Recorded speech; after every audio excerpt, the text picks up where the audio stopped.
वाहेगुरु जी का खालसा, वाहेगुरु जी की फतेह। वीर बाल दिवस इस ऐतिहासिक समागम में उपस्थित भारत के आदरणीय लोकप्रिय यशस्वी प्रधानमंत्री नरेंद्र मोदी जी, केंद्रीय मंत्री हरदीप सिंह पुरी जी, पंजाब के मुख्यमंत्री भगवंत मान जी, अर्जुन राम मेघवाल जी, मीनाक्षी लेखी जी, इकबाल सिंह लालपुरा जी, हरमीत सिंह जी, मनजिंदर सिंह जी, सभी महानुभाव और सभी उपस्थित भाई और बहनों, गुरु गोविंद सिंह जी के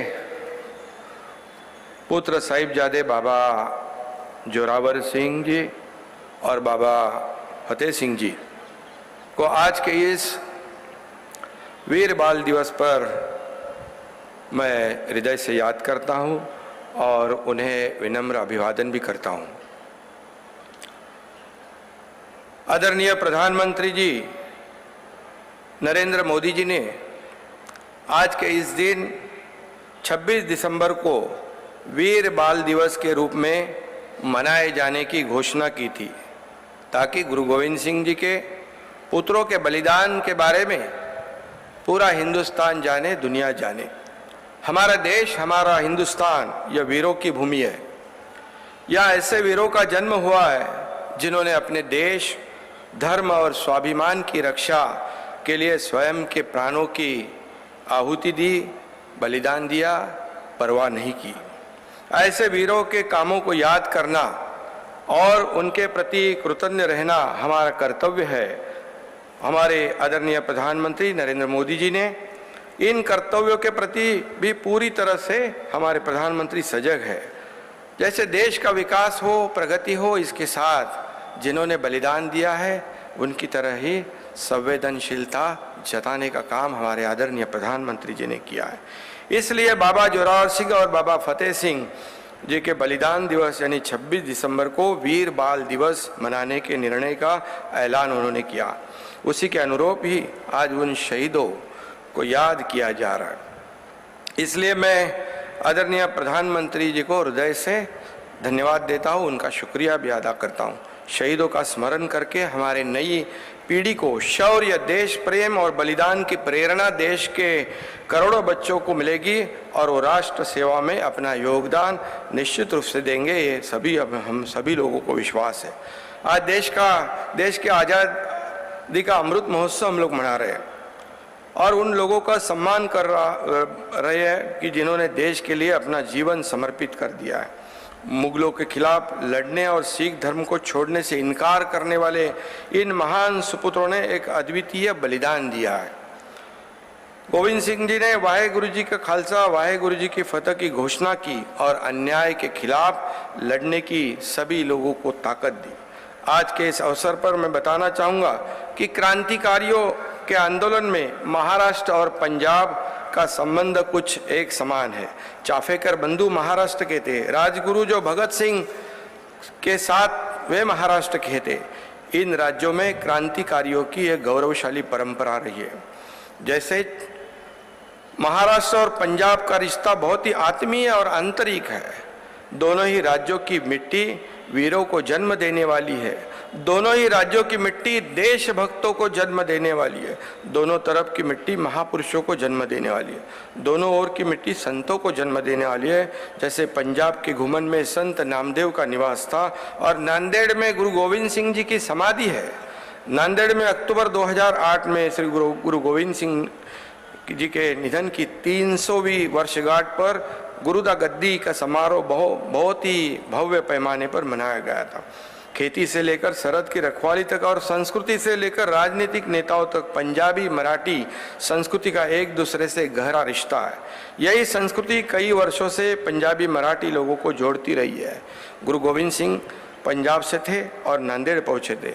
गुरु बाबा नानक भी नांदेड़ आए और महाराष्ट्र के संत नामदेव पंजाब पहुँचे। इतना ही नहीं बल्कि इसी संत नामदेव के अभंग ग्रंथ साहिब में प्रविष्ट भी हुए। महाराष्ट्र में छत्रपति शिवाजी महाराज भी राष्ट्र प्रेम और मुगलों के खिलाफ अपने अद्भुत साहस के लिए जाने जाते हैं। गुरु गोविंद सिंह जी और छत्रपति शिवाजी महाराज दोनों को अपने ही कुछ लोगों से भी संघर्ष करना पड़ा और इसी समय उनकी साहसता, धैर्य और ऊर्जा का अनुभव भी सबको हुआ। जैसे छत्रपति संभाजी महाराज, जो उनको भी ये मुगलों का सामना करना पड़ा, लेकिन उन्होंने स्वाभिमान नहीं छोड़ा, बलिदान दिया लेकिन स्वाभिमान नहीं छोड़ा। और इसीलिए छत्रपति शिवाजी महाराज और गुरु गोविंद सिंह जैसे महान विभूतियों ने सीख हमें दी है, वह हमारे आने वाली पीढ़ियों ने ध्यान में रखना चाहिए। जब 1984 में भी मुंबई और महाराष्ट्र में हिंदू हृदय सम्राट बाला साहब ठाकरे जी ने पूरे सिख समुदाय के माँ बहनों की रक्षा की थी, यह भी मुझे याद है। और जैसे G20 कि हमें इस देश को अध्यक्षता का मौका मिला है, ये हमारे पूरे देशवासियों के लिए गौरव की बात है, अभिमान की बात है। मैं आदरणीय प्रधानमंत्री जी को धन्यवाद दूंगा कि उनकी जो नेतृत्व उनका है, इस हमारे देश को इतनी ऊंचाई पर उन्होंने ले गए हैं। इसीलिए पूरे विश्व में हमारे भारत को G20 का नेतृत्व करने का सौभाग्य मिला है और महाराष्ट्र को भी उन्होंने मौका दिया, इसलिए मैं उनका आभारी हूँ।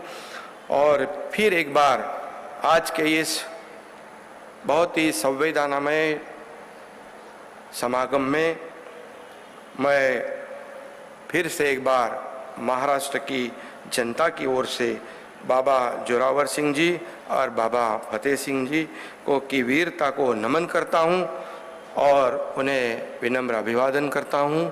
धन्यवाद।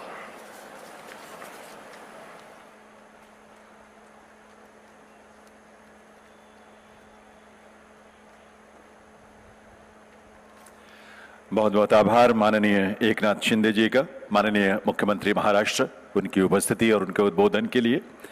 देवी सज्जनों, हम सभी जानते हैं कि हमारे सिख गुरुओं के प्रति माननीय प्रधानमंत्री महोदय के मन में कितनी अटूट अपार श्रद्धा है।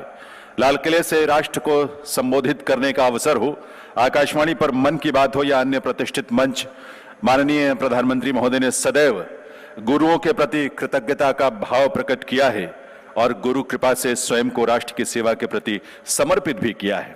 साहिबजादों के अद्वितीय बलिदान को समर्पित ये राष्ट्रीय वीर बाल दिवस की सोच भी उन्हीं की देन है। मैं निवेदन करूंगा दिल्ली राज्य गुरुद्वारा प्रबंधक कमेटी के प्रेसिडेंट श्री हरमीत सिंह कालका जी और पूर्व प्रेसिडेंट श्री मनजिंदर सिंह सिरसा जी से कि वे इस देश के यशस्वी प्रधानमंत्री श्री नरेंद्र मोदी जी, जिनकी गरिमामयी उपस्थिति इस अवसर पर है, उन्हें इस अवसर पर एक स्मृति चिन्ह भेंट करें आप सबकी गरिमामयी उपस्थिति में देवी सज्जनों, और साथ ही जफरनामा की एक प्रति भी प्रधानमंत्री महोदय को यहां भेंट किया जाएगा आप सबकी गरिमामयी उपस्थिति में। आप सभी जानते हैं कि साहिबजादों की शहादत के बाद गुरु गोविंद सिंह जी ने औरंगजेब को एक विस्तृत पत्र लिखा था, उसी को जफरनामा के रूप में जाना जाता है।